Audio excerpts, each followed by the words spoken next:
what does this mean, Ayman? Not just for the fight itself, but for the sport, because it seems like Eddie Hearn is saying there's a possibility that another sanctioning body could sanction a show on UK soil involving two of the most well-known professional boxers currently in the country.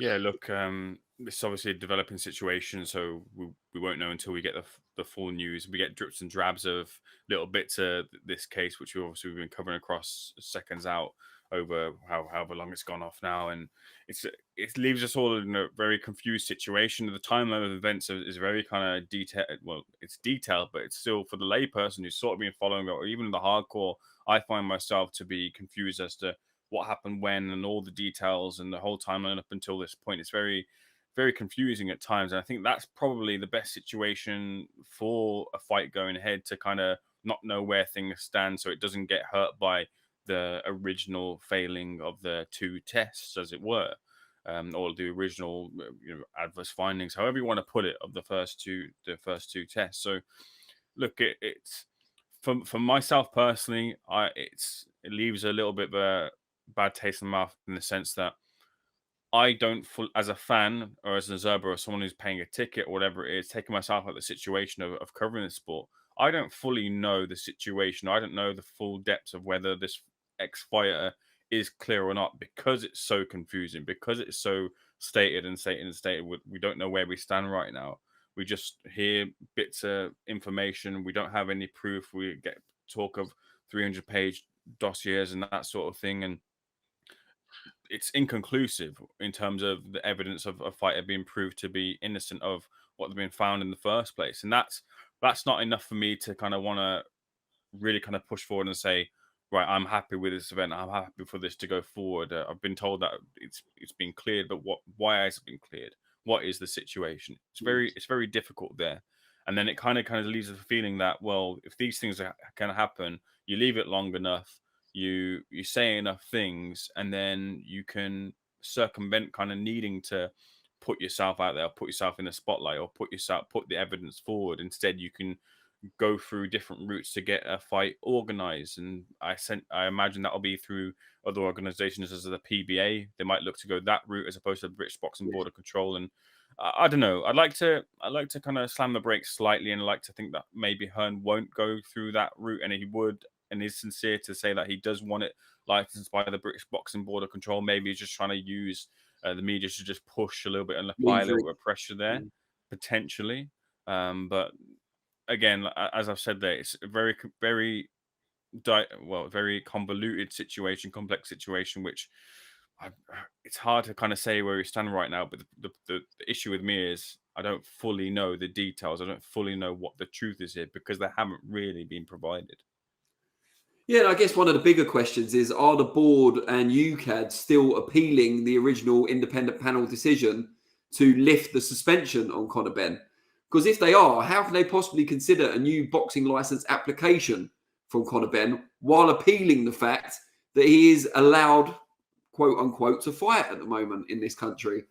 It's a very muddy situation to be involved in for them. And the board have got to make a start. You either go all the way with it and say, well, we don't think he should be fighting. That's why we've appealed it. So we're going to reject any new application, and then open themselves up to any legal matters that come into place, any legal challenges from Hearn and the matchroom team, but also the incursion on what they see as their fiefdom, if you like, from the PBA, who are already sanctioning the Misfits events, of course, which I'm sure the board aren't particularly happy about.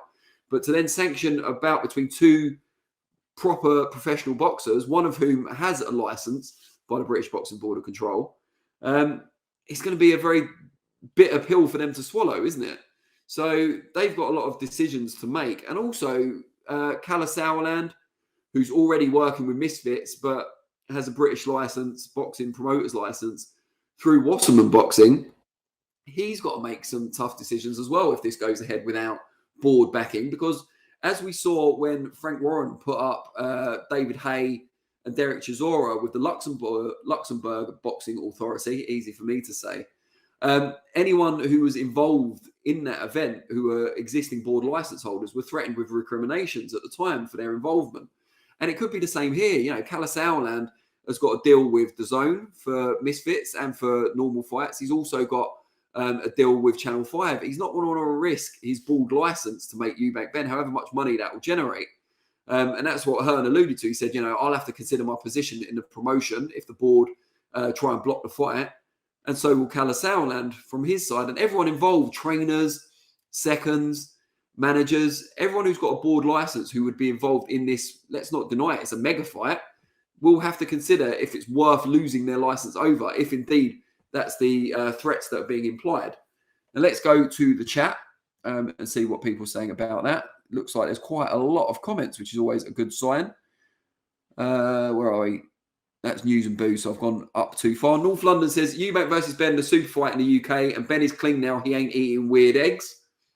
We're all weird eggs here on SO Live. Where we go. If BBBFC don't sanction but give permission, are they liable if something goes wrong? Why would they risk it when Ben's already put health at jeopardy? That's Dennis Baktov. Well, it doesn't really work like that. They're not giving their permission if they don't sanction it. It's not up to them to give permission. The board can only control who fights under their banner. If you're talking about permission regarding the appeal, as in the suspension being lifted, that's a UCAD issue. So UCAD haven't given their permission, but they refer any appeals to an independent panel. The independent panel decided to lift the suspension. UCAD have to accept that. They're bound by it.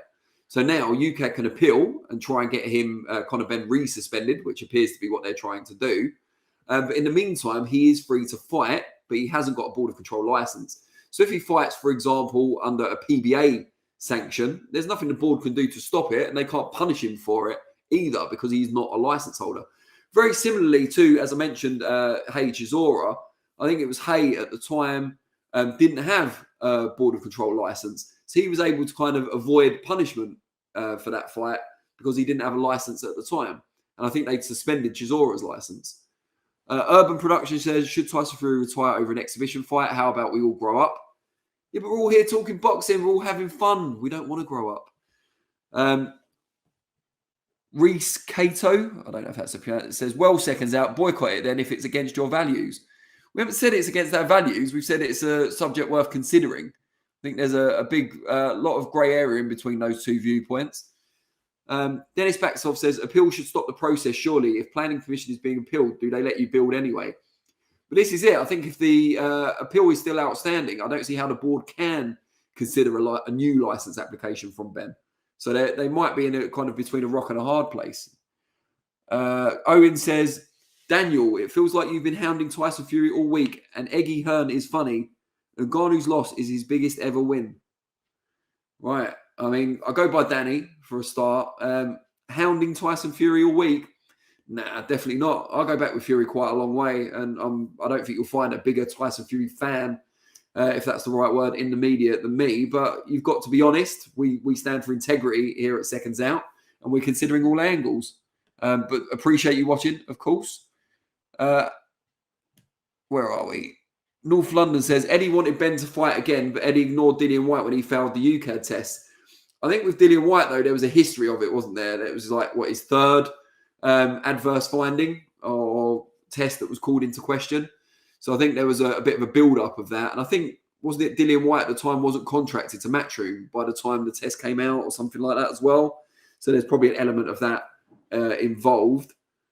Thunder Road says, let's take a moment to savour the return of Chris Eubank Sr. to the YouTube boxing world. Harlem Eubank is on Channel 5 on Friday and will call out Conor Benn and Echo Esserman afterwards. Well, he's already called out Conor Benn, as has Eubank Sr. on behalf of his nephew. They've already done that on Seconds Out and probably other channels as well. Other channels are available, but we'd rather you didn't watch them. But yeah, so he's already done that. But yeah, Harlem deserves his own moment in the sun, I believe. News and Booze, Wakey Wine says, I don't believe Benn versus Eubank is a mega fight. Both are unpopular. Benn is damaged goods. I think you'll be surprised just how big a fight it is when it eventually happens, when it inevitably happens. And then there's lots of other people naming various fighters that have failed drug tests over the years. Dennis back. Ayman, I guess just to round this off, do you see the fight going ahead between Eubank and Benn next year? And do you see it being under board of control sanction if you had to pick? That's a real tough question, Danny. It depends on what stage of the appeal process is and how much how, because we're so scarce on details. Really, it's hard to kind of identify what really will be the path and where we will end up. Do I think the fight does end up happening? Yes. Do I think the British Boxing Board of Control sanction it? I don't think they will. I don't think they will. I think Hearn will end up having to go a different route, and where that leaves the British Boxing Board of Control, I'm not too sure. That's kind of a we're just past Halloween, but that's not very kind of good thought to be thinking about around this time period as well. Putting that to a side for a second, and I know that's a lot to put to the side there for a moment, but in terms of this actual fight, and it was mentioned that this fight not being a big fight, but it is absolutely huge. And again, putting a lot of it to the side, and I spoke before on different channels about the health aspects. I believe Eubank Jr. doesn't have to boil down to the weight and such, and on both sides as well, with Eubank, with Conor Benn jumping up weights as well too. But putting that to a side too, in terms of this being a fight, despite it took Tyson Fury and Francis Ngannou to get into the ring, for boxing to be back buzzing again over this side of the pond, even though we've had big fights as well, namely over the other side of the pond. But it took that to happen for boxing to be back in the buzzing and talking amongst people again. This is the type of fight that gets people talking again. This is the type of the fight where Eubank Jr. and Conor Benn are on This Morning or whatever it is, and on Channel One or whatever, BBC One. All that history between the two fighters gets brought back. All the lapsed fans who haven't been watching boxing for years, but they saw Chris Eubank Sr., they saw Nigel Benn in the ring. They get interest because the sons are fighting again. This is the type of fight that really, again, I'm stressing it again, putting everything to the side as a fight, as a spectacle that I think boxing does need. It needs this type of fight, this type of occasion to really kind of add fuel to the fire, to get boxing back on front pages, back at people's on people's tongues as well too. But you have to take a lot to the side to get to that point.